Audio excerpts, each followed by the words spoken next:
Normally I only do spotlights for gold servants, but with the Lost Belts bringing so much variety and power to the 3-star servants, I just couldn't refuse. Hello everyone, Soberoni of G&A Reviews here, with a servant spotlight for your favorite golem otaku, Avicebron. We'll be examining his stats and skills, as well as going over pointers on how to utilize him effectively, and an overall grade comparing him to how he stacks up to the other 3-star servants. Now, onto Avicebron's stats.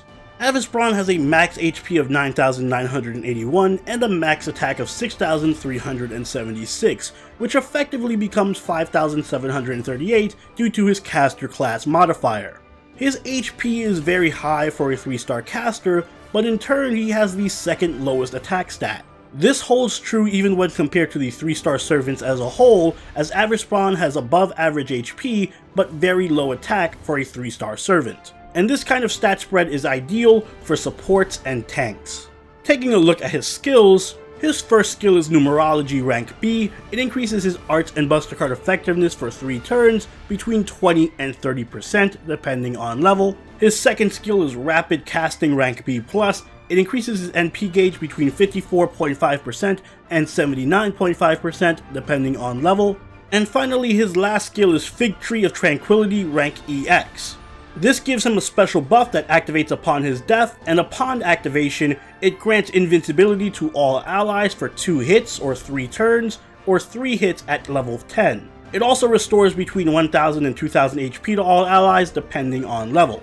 For passives, he has Territory Creation rank B, which increases his arch card effectiveness by 8%, and Item Construction rank B+, which increases his debuff success rate by 9%. Taking a look at his deck and Noble Phantasm, Avicebron has an Arts deck with Quick Arts Buster and a Buster Noble Phantasm. His Noble Phantasm is Golem Kita Mokoth, which deals heavy damage to all enemies with between a 300% and 500% damage modifier, depending on level, and it also increases the NP gain of all allies between 10 and 30% depending on overcharge. Taking a closer look at his cards, we see that his quick card hits 4 times, his arts hits twice, his buster hits 4 times, and his extra attack hits 5 times. He has an NP gain rate of 0.61% and a star rate of 10.7%. He has some poor NP gain due to the low hit counts on arts cards and his poor NP gain rate, but he does have average star generating from the high hit counts on his quick and extra cards, although it is inconsistent. Avicebron occupies a very unique niche among the caster servants. While he may not appear to offer much on paper, having really high HP but abysmally poor attack and NP gain, he does have some very versatile and strong skills to make up for it. Numerology serves as Avicebron's damage steroid and his most consistent method of NP gain. The damage buff to your arts and buster cards is good, especially considering his low attack, but most importantly this skill complements Avicebron's passive Territory Creation very well. Together they give him a 38% buff to his NP gain on his arts cards. That's something that he sorely needs. The only downside to this skill is the 6-turn cooldown, which is just a little bit too long for such a critical skill to be down for. But if that wasn't enough NP gain for you, Avicebron also has Rapid Casting, which supercharges his NP gauge by 80%. This is a straightforward but powerful skill. This effectively allows Avicebron to get off a quick Noble Phantasm whenever he needs to, or even get off 2 Noble Phantasms on back-to-back turns despite his poor NP gain. This one skill gives him good flexibility and excellent farming capability if you just need to take out small waves of enemy assassins. And finally, Avicebron has his signature skill, Fig Tree of Tranquility, which is unlike any other skill in the game thus far. It grants Avicebron a special buff that only activates when he dies. Should Avicebron die within 5 turns of activating this skill, your remaining allies will gain 2 to 3 hits of invincibility and a 2000 HP heal. Basically, your entire team gets a free protection from arrows effect, which in and of itself is one of the strongest effects in the game. Needless to say, this is an incredible defensive tool that can save your party from certain doom. Avicebron can be worth running in late game team comps for this skill alone if you're able to make good use of it. Just note that in order for this skill to activate, Avicebron does need to actually die. You can't cheat it out with guts. All that said, when it comes to skill priority, I do recommend leveling up Rapid Casting first because it's a near instant NP, which is too good to pass up, followed by Numerology for more consistent NP gain and damage, and then Fig Tree of Tranquility last because despite its usefulness, the scaling isn't as good as the other skills. Although, if you just want to use Avicebron as an emergency panic button to save your team, then you can just go ahead and level his third skill first and ignore the other two. Avicebron's NP is an AoE buster attack that also boosts the NP gain rate of your party. Because of Avicebron's low attack and caster modifier, the damage output on this NP is horrendous, even by 3-star caster standards. The NP gain it gives is nice, but it's also kind of lacking at only 10%. Even if you Noble Phantasm 2 times back to back, you're only going to be giving your party a 20% NP gain buff. So neither the damage nor the secondary effect on this Noble Phantasm are really worth building around.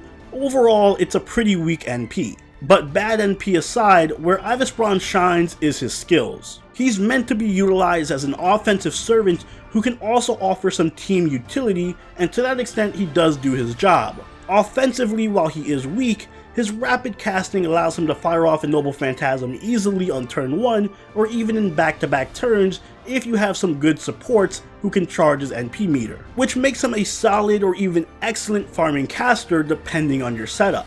And his utility comes from his Noble Phantasm and his third skill.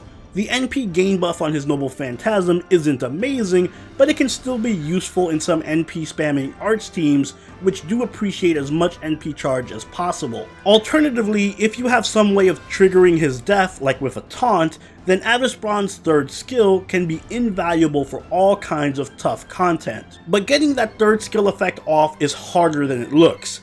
Avicebron has a lot of HP, which in this case is a major demerit because it makes him harder to kill. There are very few circumstances where you can properly time his skill, and in many of those circumstances, there are other servants like Mosh, Leonidas, and George who just work better than Avicebron, making his third skill ultimately just a gimmick that you're going to rarely use. Avicebron also suffers from ridiculously low damage, so even if he can potentially be a good farmer thanks to his NP charge, he really can only deal damage to very weak fodder enemies, which limits his usability, especially for tougher events and later story free quests. Avicebron also has a major weakness in his cooldowns, all of which are way too long, especially the 8-turn cooldown on rapid casting. Avicebron basically becomes a sitting duck after the first 3 turns of battle, so you really can't make much use of him for long fights, and once he's done Noble Phantasming twice, he really can't contribute anything else unless you get lucky with his third skill. Team comp for Avicebron is flexible, especially if you're just using him to take advantage of his invincibility effect. But if you want to use him for farming, then he generally works the best in teams that can provide NP battery and damage buffs. So alongside servants like Shakespeare, Archer Altera, and Helena. All 3 of those servants provide Avicebron with the NP charge that he needs to farm efficiently, and they also give some juicy buffs to help out his damage. That way he can take out some mid-sized enemy waves. And if you need some help getting Avicebron's third skill off more consistently, it is worth considering Emiya Assassin, as he does have a targetable taunt which can easily set up situations for Avicebron to meet his demise. Avicebron's Bondcraft Essence is Certain Truth and Death. It increases the party's arts and buster card effectiveness by 10% while Avicebron is on the field. Seeing as how you don't want Avicebron on the field for very long, whether you're farming with him or trying to kill him off for his invincibility, this isn't a very good Bond CE. Instead, I recommend focusing on CEs that'll help you with farming, like Golden Sumo, Halloween Princess, or Aerial Drive, since these are all going to be giving starting NP charge. If you'd rather just focus on using him for his third skill, then I highly suggest Poster Girl if you have it, as the self-taunt is invaluable for swap-in strategies. Otherwise, you can go for extra utility with craft essences like 500 Year Obsession or 2030. Normally, I would recommend a craft essence to keep an eye out for in the future right now, but I'd be insane if I didn't mention Chen Gong instead. Chen Gong can manually trigger Avicebron's third skill using his Noble Phantasm, which makes it much more consistent and reliable. If you have any plans on using Avicebron for his defensive utility, then Chen Gong is a must. Overall, Avicebron can serve as a good farming caster if you're lacking one, and if you can reliably make use of his third skill with a craft essence like Poster Girl or a servant like Chen Gong or Emiya, then he can even be a crucial defensive tool in some challenging late game content. However, he does have some poor attack, so if you're using him for farming, don't expect him to kill anything stronger than small fodder enemies. He's also not worth keeping around for any long battles because of his poor NP gain and long cooldowns, and without a way of killing himself and triggering his third skill, he can really sandbag your team. When it comes to assigning ratings to 3-star servants, I'm going to try something a little bit different.